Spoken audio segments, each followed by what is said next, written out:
안녕하세요. 저는 얼마 전 골칫덩이 직원이 하나 생긴 60대 후반 동태탕 가게 여사장입니다. 이 직원이 저희 가게에 오게 된 사연이 저만 알기 아까워 평소 즐겨 듣던 이 채널에 글을 보내게 되었어요. 제 나이 35에 세상 누구보다 든든한 버팀목이었던 남편이 사고로 세상을 떠났습니다. 남편은 개인 택시 운전수였어요. 궂은 날에도 비가 오는 밤에도 항상 노련하게 운전을 하는 게 남편의 일이었죠. 그날도 유독 빗줄기가 굵은 밤이었지만 저는 평소와 같이 설마 별일이야 있겠나 싶은 마음으로 아이들과 함께 남편의 퇴근을 기다리고 있었죠. 하지만 돌아온 건 남편이 아닌 남편의 사망 소식이었습니다.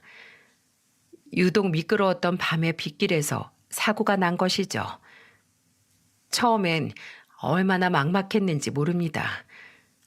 아직 한참 어린 두 아들과 평생 전업주부로만 살아왔던 나. 이렇게 세 사람이 덩그러니 세상에 남겨졌으니까요.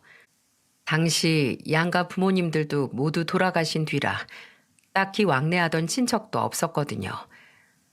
하지만 어쩌겠습니까?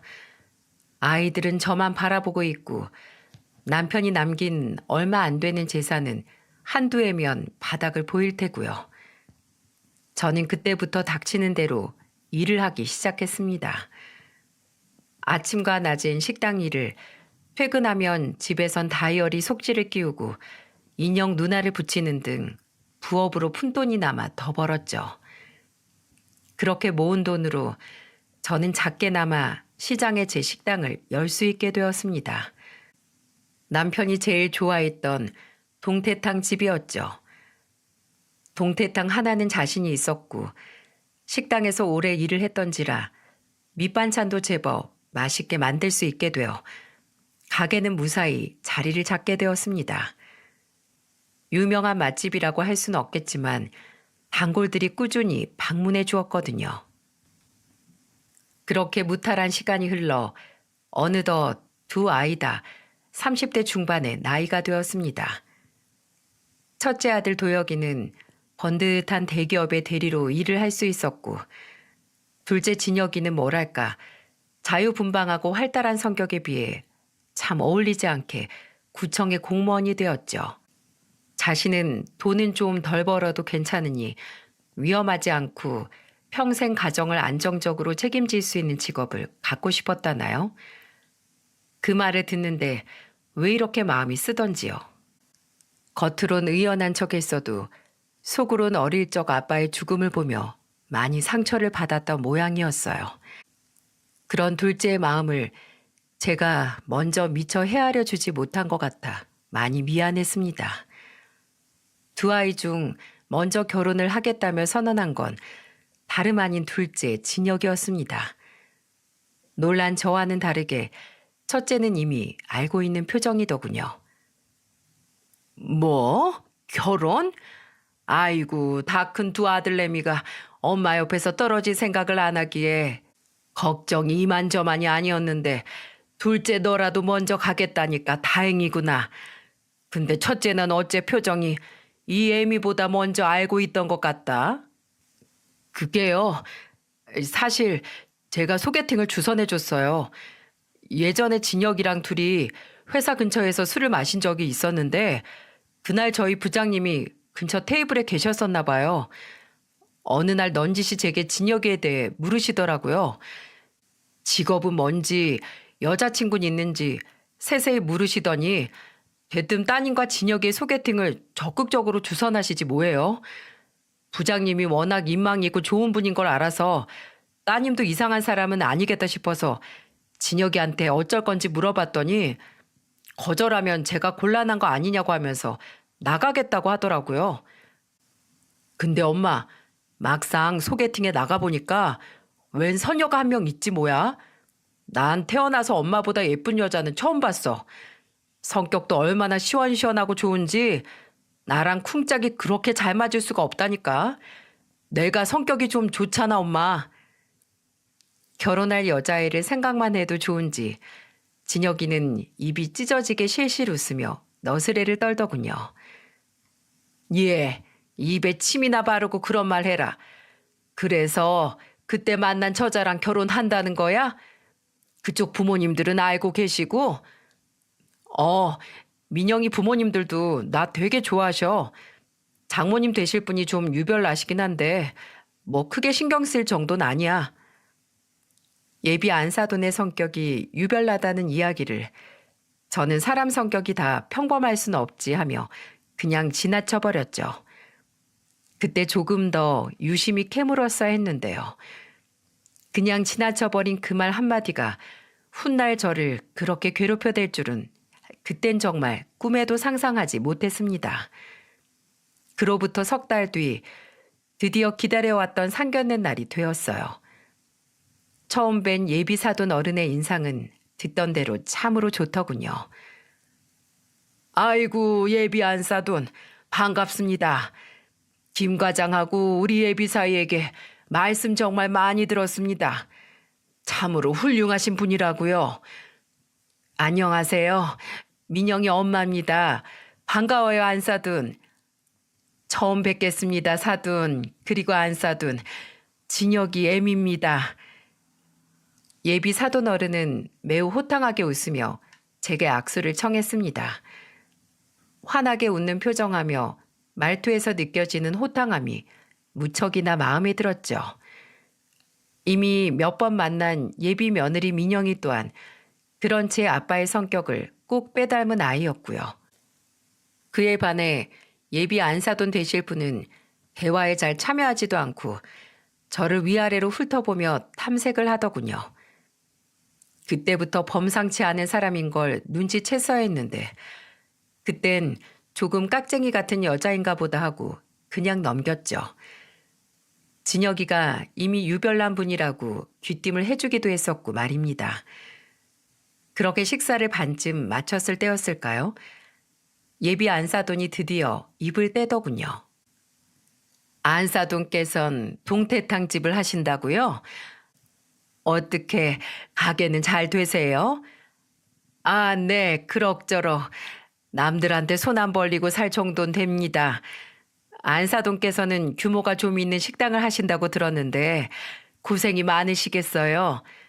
저는 테이블 5개짜리 식당을 하는데도 힘이 드는데요.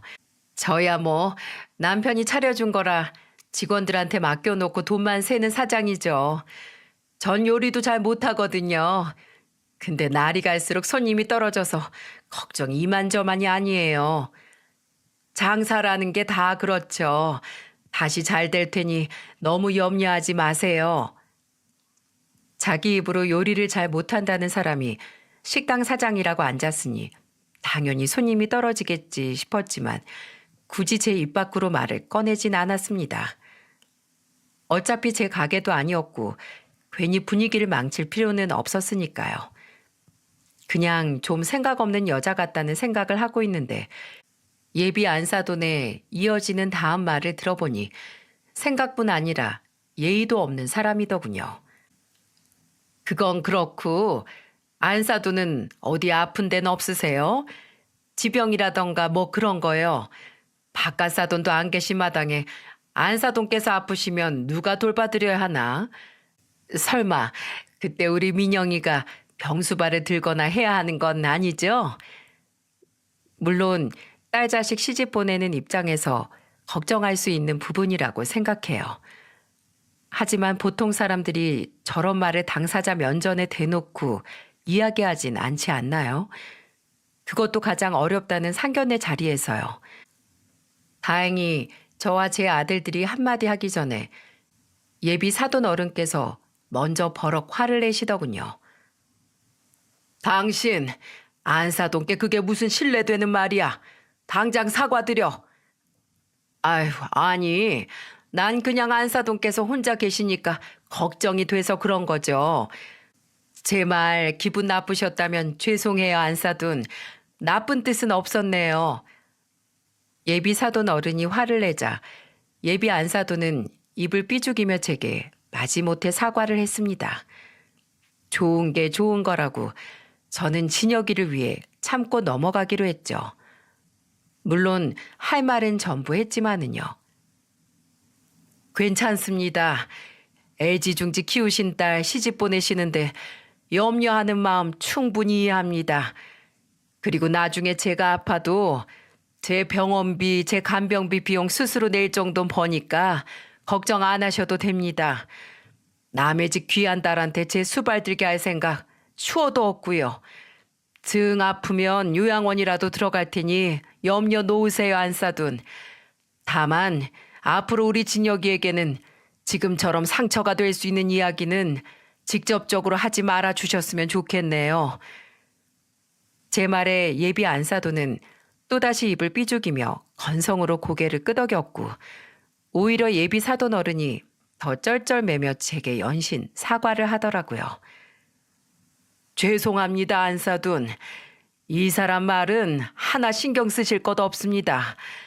워낙 철딱서니가 없는 사람인지라 이것 참 면목이 없네요. 제가 집에 가서 다시 한번 타이르겠습니다. 그렇게 상견례 자리는 어색한 분위기로 끝이 났습니다. 진혁이의 예비 장모 자리가 썩 마음에 차진 않았지만 그래도 예비 며느리와 예비 사돈 어른이 워낙에 된 사람인 것 같아 괜찮겠지 하며 저는 애써 긍정적으로 생각하기로 했어요. 하지만 상견례 자리에서 그 여자의 태도는 이후 벌어질 일들의 복선이었습니다. 장사를 하며 정말 별의별 인간 군상들을 다 봐왔다고 스스로 자신했건만 예비 안사돈은 그 중에서도 아주 예사롭지 않은 사람이었던 겁니다. 점심 장사를 마친 어느 날이었어요. 한바탕 휘몰아친 주방을 정리하고 한숨 돌리려는데 홀을 정리하던 직원 박씨 아줌마가 호들갑을 떨며 저를 부르더군요. 사장님, 얼른 나와서 저것 좀 봐보세요. 왜요? 무슨 일인데요? 주방을 나가보니 박씨 아줌마는 홀의 기둥에 숨어서 문 밖을 내다보고 있더라고요. 저희 가게는 출입문 쪽이 전부 통유리로 되어 있어 안과 밖이 서로 훤히 보이는 구조였는데 문 밖에는 아무도 없었습니다. 보이는 거라곤 건너편에 2층짜리 카페뿐이었어요. 뭘 보라는 거예요? 아유, 문 쪽으로 가까이 가지 말고 이리로. 여기 기둥 뒤로 와서 보세요. 얼른요. 저기, 저 카페 2층 창가에 앉아있는 여자 보여요? 저는 박씨 아줌마가 조심스럽게 가리키는 손가락을 따라 시선을 옮겼습니다. 그리고 제 시선 끝엔 글쎄 뭐가 있던 줄 아세요? 저는 너무 놀라서 뒤로 나자빠지는 줄 알았습니다. 아직도 제가 그때 본 장면을 생각하면 공포 영화의 한 장면을 떠올리는 것처럼 두 팔에 소름이 오소소 돋을 정도로요. 뭐야 저 사람? 박씨 아줌마가 가리킨 곳엔 바로 유리창에 얼굴을 바짝 대고 제 가게를 염탐하는 듯한 예비 안사돈이 있었어요. 그것도 어디서 났는지 커다란 망원경까지 눈에 갖다 대고요. 아니, 무슨 자기가 탐정도 아니고 그냥 제 가게로 오면 될 걸 왜 저기서 음흉하게 저러고 있는답니까? 박씨 아줌마의 말대로 기둥 뒤에 숨지 않았더라면 제가 자기를 발견한 걸 분명 눈치챘겠죠. 네 말이요, 사장님. 아니, 제가 아까부터 뭔가 이상해서 계속 봤는데 저 아줌마 점심시간 전부터 저러고 있었어요. 아니, 어차피 머리카락만 가릴 거 스카프는 왜 머리까지 칭칭 감싸고 있대요? 어디 정신이 좀 이상한 여자 아니에요? 사장님 혹시 아는 사람이에요? 저희 예비 며느리 모친 되시는 분인 것 같네요. 왜 저러고 있는진 저도 잘 모르겠고요. 근데 우리 가게에서 왜 숨어 있는 거예요? 나오세요, 아줌마. 괜찮아요. 역으로 우리가 예비 안사돈을 훔쳐보는 형태가 되니 이거 참 제가 왜 이러고 있어야 하나 싶더라고요. 저는 몸을 일으켜 기둥 밖으로 나왔고 건너편 카페의 예비 안사돈을 똑바로 마주 보았습니다. 예비 안사돈은 그런 저를 망원경을 통해 봤는지 흠칫하며 눈에서 망원경을 떼더군요. 저는 눈이 마주친 예비 안사돈에게 이리 오라고 손짓을 했습니다. 그리고 안사돈을 기다리는 동안 둘째 아들 진혁이에게 전화를 걸었죠. 진혁아, 일하니? 일하지 엄마. 이 시간에 무슨 일이야? 예, 네 장모 되실 분이 우리 가게 건너편 카페에서 망원경을 끼고 우리 가게 염탐하고 있지 뭐니. 혹시 왜 저러시는지 너 뭐 아는 거 없어? 뭐? 어머님이 거기까지 쫓아가셨어? 진혁이는 뭔가 알고 있는 말투였어요. 저는 이야기하기에 망설이는 진혁이를 채근했습니다. 사실은 얼마 전에 어머님이 나한테 전화를 하셨거든. 근데 자꾸 우리 집은 자가인지부터 엄마네 가게 하루 매출은 얼마나 되는지 하다못해 가게 월세는 얼마인지까지 꼬치꼬치 물어보시더라고. 그런 걸 왜 물어봐? 그래서 넌 뭐라고 했는데? 그냥 집은 작아고 가게 장사는 잘 되는 편이라고만 했지. 정확하게는 나도 잘 모른다고. 대충 잘 둘러댔다고 생각했는데 거기까지 쫓아가셨어? 왜 그렇게 집착하시는지 나도 도통 이유를 모르겠네. 일단 알겠다. 끊어봐라. 마침 가게 문으로 예비 안사돈이 쭈뼛거리며 들어오더군요. 저는 진혁이와의 전화를 끊고 팔짱을 낀 채 예비 안사돈을 물끄러미 바라보았습니다. 안녕하세요, 안사돈. 안녕하지 못한데요. 우선 궁금해하셨다던 것부터 말씀드리죠. 진혁이에게 들으신 대로 저희 집은 작아고 하루 매출 70은 거뜬히 넘깁니다. 월세는 비교적 저렴한 편이고요. 이제 제가 궁금한 것에 대해 안사돈께서 대답해 주시죠. 아니 도대체 제 가게를 왜 염탐하고 계셨던 건가요? 그 요상한 망원경은 또 뭐고요? 그리고 저에 대해선 왜 그렇게 궁금해 하시는 건가요? 제가 짜증스럽게 묻자 예비 안사돈은 우물쭈물 하더니 말 같지도 않은 핑계를 이유랍시고 이야기하더군요. 아니, 그게요. 아휴, 재수없이 들켜버렸네요. 그래요, 솔직히 말하리다. 사실은 작년에 제 친구 딸이 결혼을 했는데 글쎄 그 집 안사돈 양반이 알고 보니까 지병이란 지병은 다 가지고 있었다지 뭐예요. 게다가 그 집도 남편과는 일찍이 사별했다고 하고요. 그래서 그 친구 딸하고 사이 벌이는 죄다 그 안사돈 양반 병원비로 들어가고 있답디다. 돈뿐이게요. 날마다 가서 병수발까지 들고 있다고 친구가 자기 딸내미가 사기 결혼 당했다며 아주 분통을 터뜨리더라고요.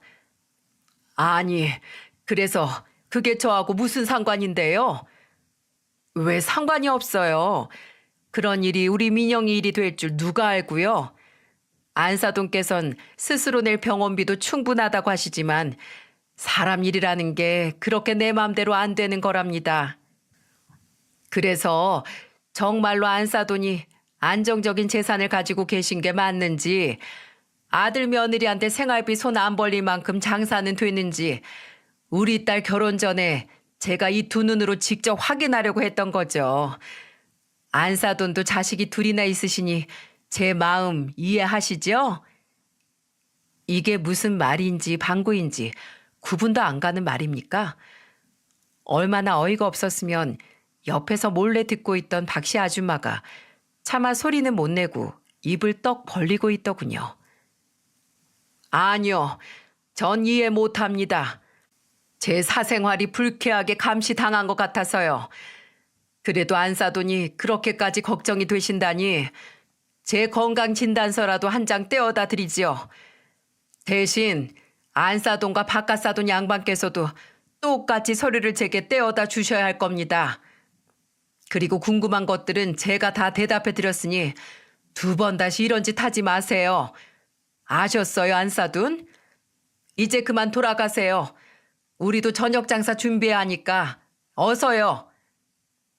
예비 안사돈은 무언가 더 할 말이 남아있는 듯 망설이는 눈빛이었지만 안 가면 진짜 가만두지 않겠다는 제 사나운 시선을 눈치챘는지 가게 문 앞에서 한동안 미적거리다가 고개를 꾸벅하고 휙 나가버리더군요. 에휴, 진혁이가 유별난 집에 장가를 가게 생겼네요. 그 모습을 본 박씨 아줌마는 저를 안타깝게 바라보며 혀를 찼습니다. 저는 그저 쓴웃음을 지어 보였죠. 그래도 궁금증은 풀렸으니 다시 저러진 않겠지 생각하면서요. 하지만 그런 제 생각은 천만의 말씀, 만만의 콩떡이었습니다. 기억력이 나쁜 건지 제가 우스운 건지 예비 안 사도는 며칠 뒤 카페 같은 자리에서 저희 가게를 똑같이 염탐하고 있더군요. 하려면 눈에 안 띄게 자리나 하던가 그렇게 요란한 차림을 하고 요새 보기도 힘든 망원경질을 하고 있는데 일부러 모른 척하기가 더 힘들더라고요. 저는 참다 못해 이번엔 직접 카페로 쫓아 올라갔습니다. 정말 자신은 완벽한 위장을 했었다고 생각했는지 예비 안사돈은 소스라치게 놀라더군요.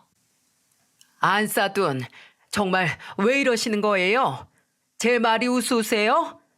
아니 도대체 또 뭐가 궁금한 게 남아서 자꾸 제 가게를 훔쳐보는 겁니까? 예? 아니 안사돈, 아유 이상하다. 분명히 머리도 얼굴도 감쪽같이 가렸는데 이 여름에 그렇게 온몸을 칭칭 감아대고 있는 게 더 수상하지요. 저 정말 불쾌해서 못 참겠네요. 사돈 어른에게 전화를 해야지 되겠어요. 잠깐만요. 제가 휴대폰을 들고 예비 사돈 어른에게 전화를 하려고 하자 예비 안사돈은 제 휴대폰을 획 빼앗으며 저를 말리더군요. 제가 어이가 없어서 쳐다보니 예비 안사돈은 그제야 제게 본론을 이야기하더라고요. 안사돈, 제가 요 며칠 계속 지켜보니까 안사돈네 가게는 코딱지만한데 사람들이 줄까지 서서 기다리더라고요. 우리 가게가 요즘 계속 매출도 떨어지고 한 번 온 사람들은 다시 오질 않아요. 분명 내 가게가 안사돈네보다 더 크고 깨끗한데 여기서 아무리 지켜봐도 도대체 비결이 뭔지 모르겠지 뭐예요. 그래서 말인데 저도 안사돈처럼 동태탕 좀 팔아보려고요. 메뉴 문제가 분명해요. 저한테 그 레시피 좀 알려줘 봐요, 안사돈. 정신 나간 여자 아닙니까? 아니 그럼 저한테 전화를 하든 직접 가게로 찾아오든 하면 될 것이지. 동네 창피하게 다 티가 나는 요상한 탐정놀이는 대체 왜 한답니까? 안 그렇습니까, 여러분? 아무리 생각해도 이 여자 정상이 아니다 싶었어요. 저는 기겁을 하며 단칼에 그 여자의 부탁을 잘라냈습니다. 싫습니다. 정중히 부탁을 해도 모자랄 판에 뭐요? 알려줘 봐요? 이봐요 안사돈. 이게 칼만 안 들었다 뿐이지 날강도가 아니고 뭡니까? 그리고 제 생각에 안사돈은 레시피나 메뉴가 문제가 아닌 것 같은데요. 사장이란 사람이 자기 가게에 붙어있지도 않고 요리도 잘 못한다고 자기 입으로 떠들고 다니는데 어떻게 장사가 잘 됩니까? 식당을 우습게 봐도 유분수지요. 제 말이 기분이 나빴는지 예비 안사돈은 인상을 팍 쓰더군요. 저는 굴하지 않고 마저 말을 이었습니다. 제가 다른 사람한테는 10번이고 100번이고 알려줘도 안사돈한텐 절대로 싫습니다. 음식을 우습게 하는 몰상식한 사람한테 제가 왜 그 귀한 레시피를 알려줍니까? 내가 미쳤어요? 저는 솔직히 제가 이렇게 화를 내면 그 여자가 이전처럼 깨갱하며 미안하다고 할 줄 알았습니다. 그런데 이 여자가 글쎄 방귀 낀 놈이 성을 내도 유분수지 오히려 적반하장으로 자기가 더 발끈하는 게 아니겠어요? 나 저번부터 더럽게 빽빽대네. 뭐 좀 빼먹을 거 없나 싶어서 살살 기어줬더니 더러워서 진짜. 몰상식? 누구한테 훈계야 훈계는. 됐어요. 코딱지만한 가게 좀 잘 된다고 유세는. 혼자 잘 벌어먹고 잘 사세요. 제가 너무 어이가 없어 입만 벌리고 있는 사이 그 여자는 망원경을 챙겨서 카페를 쏙 빠져나가 버리더군요.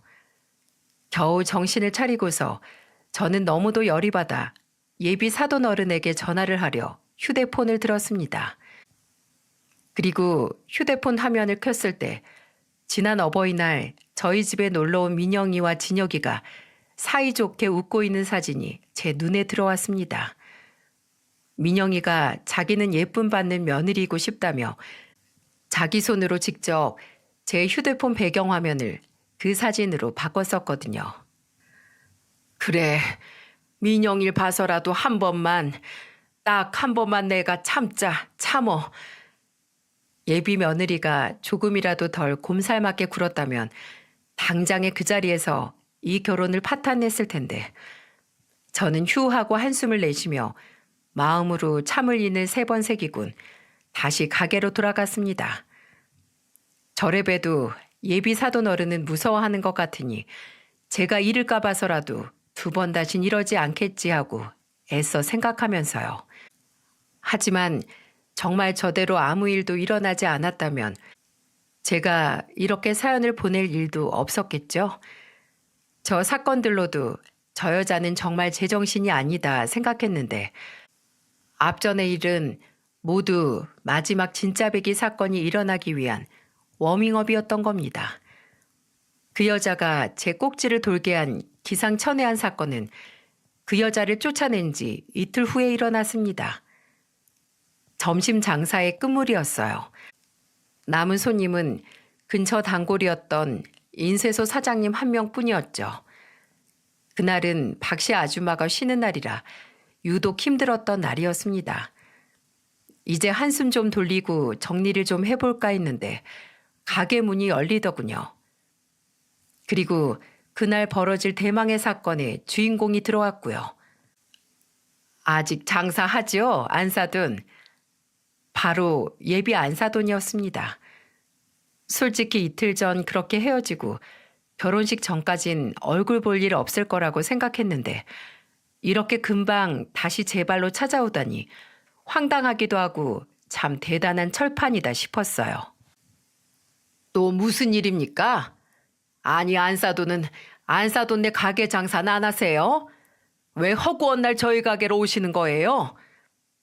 내 가게 일은 내가 알아서 합니다.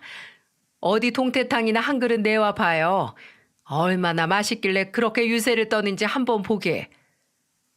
제가 더 이상 자기에게 득이 될 것이 없다고 생각했는지 그 여자는 이제 대놓고 본색을 드러내더군요. 저 건방진 말에 저도 한마디 하려는데 옆자리 단골 사장님의 시선이 느껴지더군요. 그렇게 큰 동네도 아니라 여기서 예비 안사돈과 싸웠다고 소문이라도 나면 나만 망신이겠다 싶어 저는 이를 꽉 깨물곤 주방으로 향했어요. 그리고 밑반찬도 없이 동태탕 한 그릇을 들고 나와 그 여자 앞에 툭 내려놓고는 다시 주방으로 들어갔어요. 옆에 있다간 또 싸움이 날 것 같아서요. 8,000원입니다. 얼른 먹고 돈은 거기 두고 가세요. 카드면 나중에 제 아들 계좌로 이체하든가 하시고요. 계산한답시고 또 얼굴을 마주하기 싫어 저는 주방에서 그 여자가 나가기만을 기다렸죠. 어차피 남아있는 손님은 장부 결제를 하는 손님이라 따로 계산할 필요가 없었거든요. 그렇게 5분쯤 지났을 때일까요? 갑자기 밖에서 그 여자가 소리를 빽 지르더군요. 저는 무슨 일인가 싶어 주방 밖으로 다급히 나가봤습니다. 도대체 무슨 일인지 그 여자는 눈가를 뒤집어 뜨고 아주 난리를 치고 있더라고요. 안사돈, 빨리 여기 좀 나와봐요. 왜요? 이번엔 또 무슨 일입니까? 무슨 일입니까? 이것 봐요. 동태탕 안에서 파리가 나왔어요, 파리가. 아니, 장사만 잘 되면 단가? 위생이 이 모양인데. 아저씨, 이거 보세요. 아이고, 파리가 크기도 하지. 음식을 판다는 가게가 얼마나 더러우면 파리가 이렇게 통통하게 살이 올랐어? 아유, 구역질나. 안사돈, 나 이거 탈라면 어떡할 거예요? 어떻게 책임질 거냐고요? 나 이거 구청에 신고할 거니까 그렇게 알아요. 당황스러웠습니다. 30년 넘게 장사를 해오면서 단 한 번도 이런 일이 없었거든요. 육수 냄비는 항상 뚜껑을 잘 닫아놓고 탕을 조리하면서 눈 한 번 뗀 적이 없는데 도대체 어찌된 영문인지 알 수가 없더라고요. 아무리 미운 사람이어도 음식으로 사람을 차별할 마음은 추호도 없었던 터라 저는 우선 사과를 해야겠다고 생각했죠. 그리고 제가 막 그 여자에게 죄송하다는 말을 하려던 참이었습니다. 글쎄 제 등 뒤에서 인쇄소 사장님이 호통을 빽 하고 치시는 게 아니겠어요? 아니 보자 보자 하니까 이 아줌마 아주 몹쓸 사람이네. 뭐요? 몹쓸 사람? 당신 나 알아요? 어디다 대고 지금 그런 말을 하는 거야? 무슨 일인지 그 인쇄소 사장님은 뿔이 단단히 난 것 같았습니다. 저는 영문을 모르고 사장님과 그 여자의 언쟁을 멀뚱멀뚱 지켜보았고요. 그리고 인쇄소 사장님의 입에선 아주 황당한 사건의 전말이 흘러나왔어요. 아까부터 자꾸 죄진 사람처럼 눈치를 보면서 꼼지락대기에 뭔가 싶어 몰래 쭉 지켜봤어요. 사장님, 저기 저 비닐봉지 보이세요? 저 아줌마가 글쎄 저걸 계속 부스럭대더니 주방을 쓱 들여다보곤 사장님이 안 보이니까 저기서 뭘 꺼내서 동태탕에 넣읍디다. 그리고는 갑자기 호들갑을 떨면서 사장님을 부르지 뭡니까? 저 팔이 저거 분명 저 아줌마가 그 비닐에서 꺼내서 넣은 거예요. 아니 이 양반이 증거 있어? 증거 있냐고. 어디 증거도 없이 사람을 이상하게 몰아가? 당신 명예훼손으로 고소당하고 싶어? 어? 얼굴이 시뻘개져서 고래고래 악을 쓰는 것이 아무래도 인쇄소 사장님의 말이 그 여자의 전곡을 찌른 모양이더군요. 저는 그동안 눌러왔던 인내심이 드디어 바닥이 나다 못해 분노가 폭발하는 걸 느꼈죠. 사람이 극도로 화가 나면 오히려 차분해진다던데 제가 딱 그 상황이었습니다. 저는 고함을 지르지 않고 오히려 낮게 깔린 목소리로 그 여자에게 말했어요. CCTV를 돌려보면 되지요. 홀에 석대나 설치되어 있으니 어느 각도에서건 안사돈이 앉은 자리가 다 보일 겁니다. 정말로 안사돈 짓이 아니라면 전 그때 가서 사과하죠. CCTV요? 아니, 그런 게 있었어요? 이 낡은 식당에? 왜요? 찔리십니까, 안사돈? 거 봐요. 내 말이 맞다니까요, 사장님. 아니, 안사돈이면 이번에 진혁이 장가 간다는 그 집 모친 아닙니까? 이 아줌마 정말 못 쓰겠네. 사돈 될 사람 가게에 와서 이런 짓을 했단 말이에요? 벼랑 끝까지 내몰렸다고 생각했는지 그 여자는 그제야 입을 다물더군요. 하지만 이제야 그럼 뭘 합니까? 저는 더 이상 그 여자를 봐줄 생각이 없었거든요. 저는 그 자리에서 경찰의 영업 방해로 그 여자를 신고했습니다. 그 여자가 도망가려 하자 인쇄소 사장님이 잽싸게 가게 문을 막아서 주더군요. 얼마 후 출동한 경찰이 올 때까지요. 그렇게 저와 예비 안사돈은 파출소로 동행하게 되었습니다. 저는 예비 사돈 어른에게도 와보셔야겠다고 전화를 넣었어요. 저와 예비 안사돈이 파출소에 함께 가고 있다고 하자 놀란 예비 사돈 어른은 회사에 급하게 반차를 쓰고 파출소로 달려오더라고요.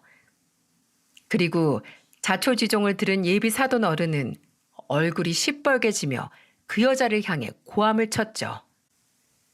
이 미친 여편네가 도대체 무슨 짓을 하고 다닌 거야? 하도 노래 불러서 식당 차려줬더니 하라는 장사는 안 하고 뭐? 당신 이거 범죄인지 몰라? 안사돈, 정말 죄송합니다. 제가 면목이 없습니다. 이 사람이 철은 없어도 못된 사람은 아니라고 생각했는데 이런 기야만 일을 벌이다니.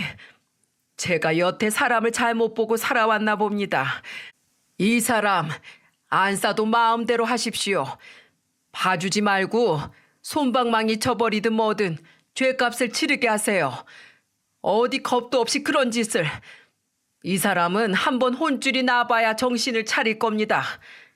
이 여보, 내가 잘못을 한 건 맞지만 너무 나한테만 뭐라고 하는 거 아니에요?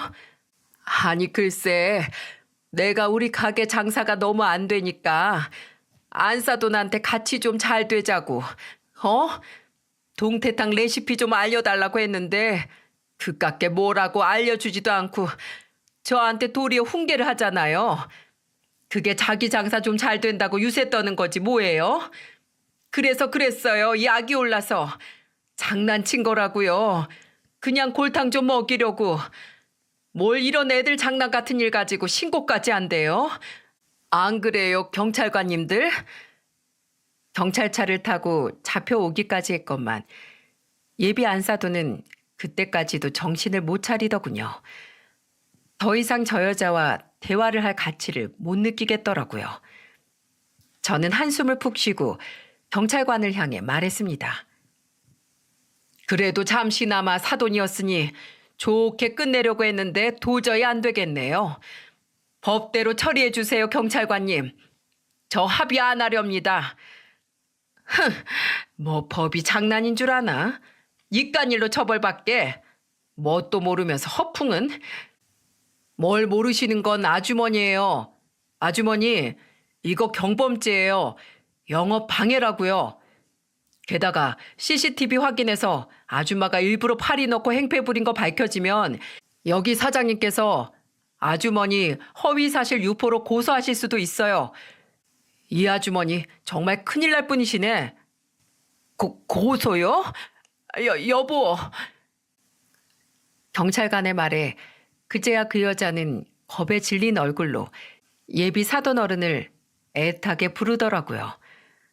그러거나 말거나 저는 작성하던 경위서를 마저 쓰고 파출소를 나왔고 예비 사돈 어른은 저를 따라 나오며 연신 사과를 하셨습니다. 뭐 예비 사돈 어른이야 딱하게 됐지만 어쩌겠어요.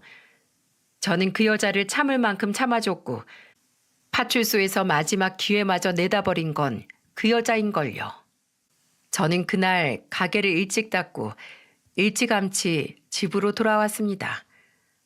그리고 진혁이가 퇴근하기만을 기다렸어요. 그리고 7시가 채 되지 않아 진혁이가 집에 도착했고 첫째 도혁이는 그날 야근이라며 늦는다고 전화가 왔더군요. 저는 진혁이를 앉혀놓고 그날 일을 포함해 그동안 있었던 일을 모두 이야기해 주었습니다. 진혁이는 너무나 놀라 기함을 하더라고요. 아니 엄마, 왜 그동안 나한테 얘기를 안 했어?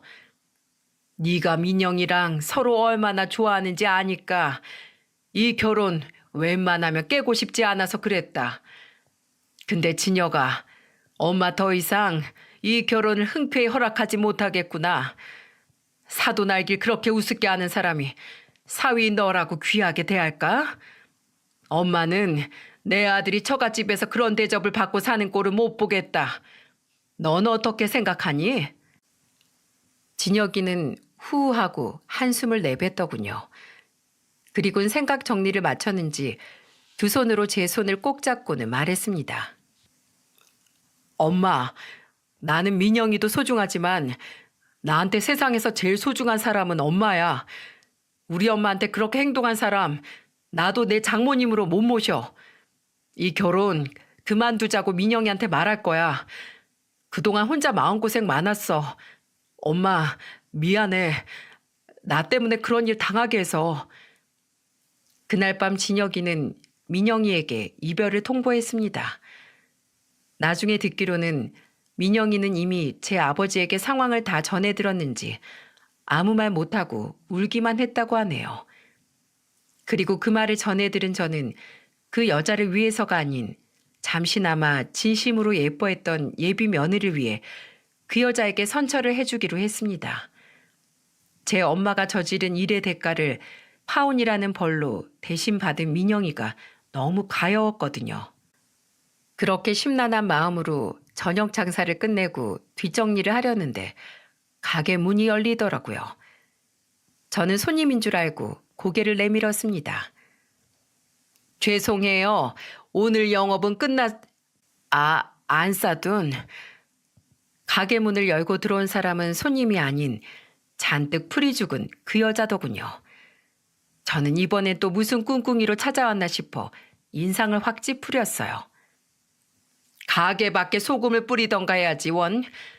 아니 무슨 각설이도 아니고 내쫓으면 또 오고 또 쫓아내면 또 찾아오고 도대체 나한테 무슨 억하 심정이 있어서 이렇게 계속 찾아와요? 네? 이제 그만 좀 봅시다. 선처까지 해줬잖아요. 다시 신고당하고 싶어요? 아휴, 안사돈. 그 안사돈이라고 부르지 말아요. 당신 때문에 애들 파혼한 거 몰라요? 뻔뻔한 것도 정도가 있어야지 원. 이번엔 또 왜 찾아왔어요?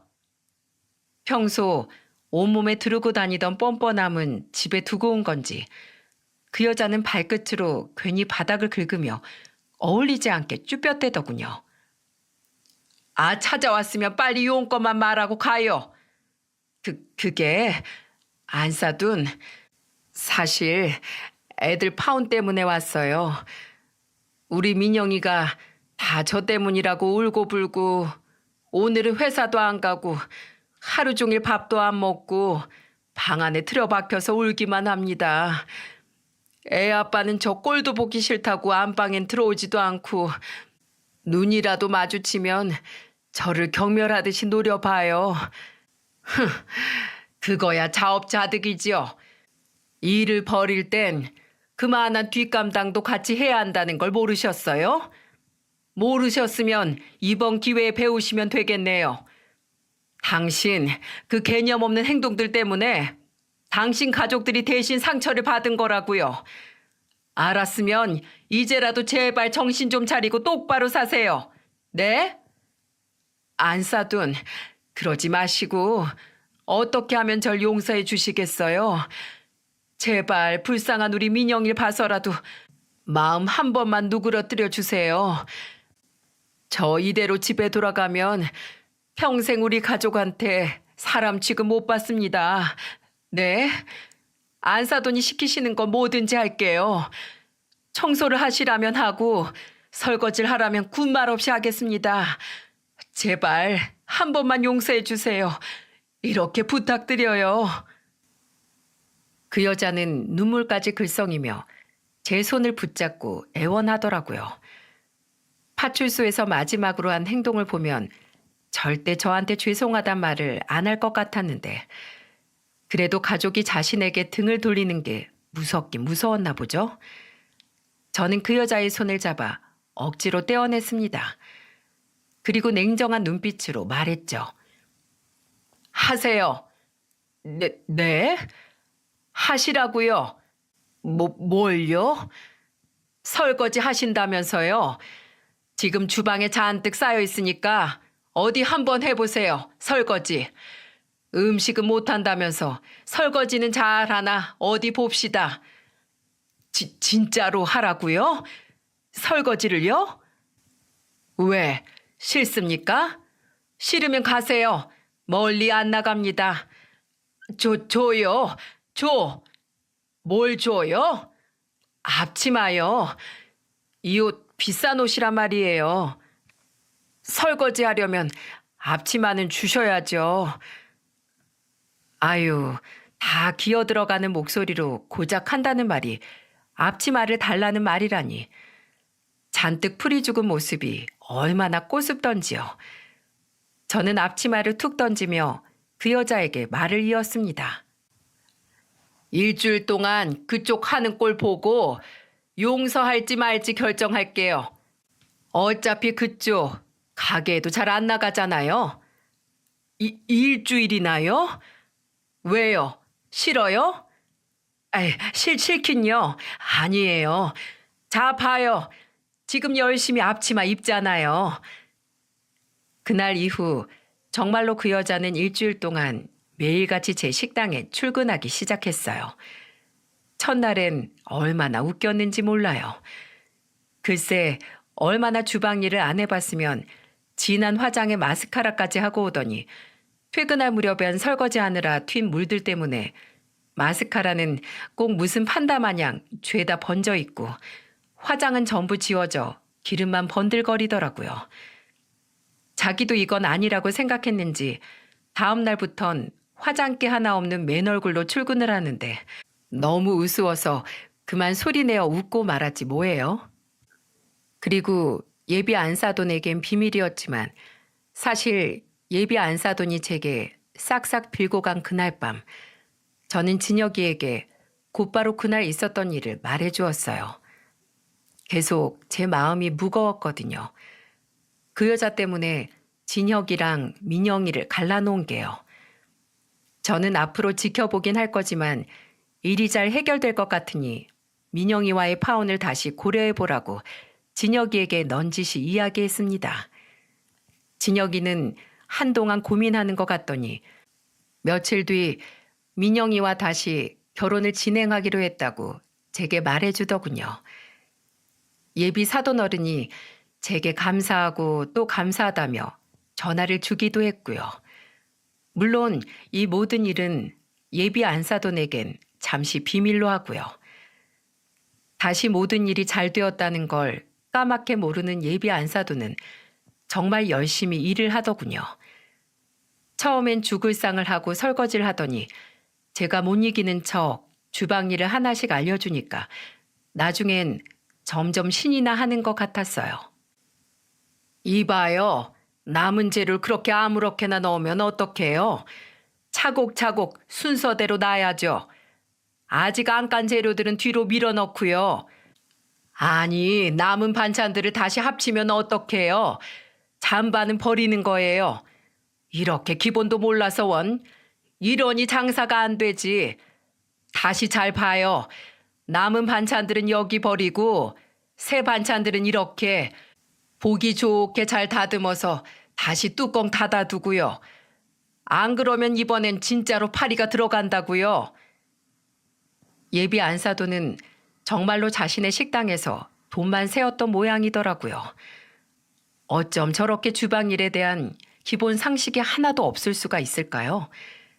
그래도 다행인 건 처음 배워보는 주방일이 재미있는 모양인지 희한할 정도로 싫은 소리 하나 없이 네 하며 제 뒤를 졸졸 쫓아다니며 일을 배우더군요. 알고 보니 자기가 나름 사장이랍시고 직원들을 채용해놨는데 도리어 자기가 일을 알려달라고 부탁하기가 자존심이 상해 그동안 오히려 더 주방 근처에 얼씬도 안 했다고 합니다. 참, 예비 사돈 어른의 말처럼 철이 없긴 없는 사람이구나 싶더라고요. 그렇게 일주일이 되던 날 저는 예비 안사돈에게 그만 용서해 주겠으니 이제 오지 않아도 된다고 이야기했습니다. 그런데 웬걸 펄쩍 뛰며 좋아할 줄 알았던 사람이 똥마려운 강아지처럼 안절부절 못하다가 제게 이렇게 말하는 게 아니겠어요? 안사돈, 용서해 주시는 김에 저 여기서 한 달만, 아니 2주라도 더 일하게 해주면 안 될까요? 저를 따라다니며 일을 배우는 게 정말로 예비 안사돈은 즐거웠던 모양이었어요. 홀에서 그 이야기를 들은 박씨 아줌마는 웬일이냐는 표정으로 예비 안사돈을 쳐다보더군요. 그래서 예비 안사돈은 지금 다시 일주일째 제 가게에서 열심히 주방 일을 배우고 있습니다. 최근엔 재료 손질을 시작했어요. 처음엔 칼질을 어찌나 불안하게 하던지 애들 결혼식 전에 예비 안사돈 손가락을 먼저 날려먹을 것 같아 얼마나 제가 안절부절했는지 모릅니다. 그래도 이제는 제법 곧잘 흉내는 내더라고요. 진혁이와 민영이는 예정대로 올해 10월 결혼식을 올릴 예정이랍니다. 그리고 우리 첫째 도혁이는 얼마 전 해외 주재사로 발령이나 이사 준비를 하고 있어요. 당장 두 아들 다 제 곁을 떠난다니 쓸쓸하지만 그래도 도혁이 커리어에 도움이 되는 일이라고 하니 축하해 줘야겠죠. 게다가 평생 떠나는 것도 아니고 몇 년 후면 다시 돌아올 테니까요. 여기까지가 한 달 남짓 제 가게에서 일하게 된 골칫덩이 직원, 제 예비 안사돈과 저와의 우여곡절 많은 사연이었습니다. 어떠세요? 다른 사연만큼 재미있는지는 잘 모르겠지만 그래도 나름 참신했던 이야기죠? 사람 일이라는 게 참 알다가도 모를 일이더라고요. 그렇게 서로 죽일 듯 미워하던 예비 안사돈과 제가 지금은 이렇게 사이좋게 한 주방에서 하하호호하며 함께 일을 하고 있다는 것이요. 심지어 다음 달엔 혼주 한복을 함께 입어보러 가기로 했답니다. 이 사연을 듣는 분들 중 누군가는 참 할 짓이 없어서 사돈 갱생시키기나 하고 앉았다고 혀를 끌끌 차실 수도 있을 것 같습니다. 저도 이런 사연을 들을 때면 답답하다며 한 번씩 댓글을 남기기도 하곤 했거든요. 근데 여러분, 모두가 세상을 변화시키려고 한다지만 정작 스스로 변화하겠다고 생각하는 사람은 별로 없다고 하잖아요. 그런 의미에서 예비 안사도는 그동안의 자신의 행동을 전부는 아니었지만 조금씩이라도 부끄럽게 느끼기 시작했고 스스로의 문제를 인식한 이후엔 스스로 더 열심히 변화하려 노력하고 있습니다. 저는 사돈이라는 이름으로나마 엮인 저의 세 가족이 조금씩 나아가는 모습을 옆에서 지켜봐 주기로 결심했고요. 앞으로 시간이 얼마나 더 흘러야 예비 안사돈이 처리될지는 잘 모르겠습니다. 하지만 누구보다 엄한 선생님인 제가 옆에서 지켜보고 있으니 그리 긴 시간이 걸리진 않겠죠? 만약 그런 날이 온다면 그땐 반드시 이곳에 후기 사연을 적어 보내도록 하겠습니다. 모쪼록 다들 매일매일 웃음 잃지 마시고 가족들 곁에서 행복하시길 바랄게요.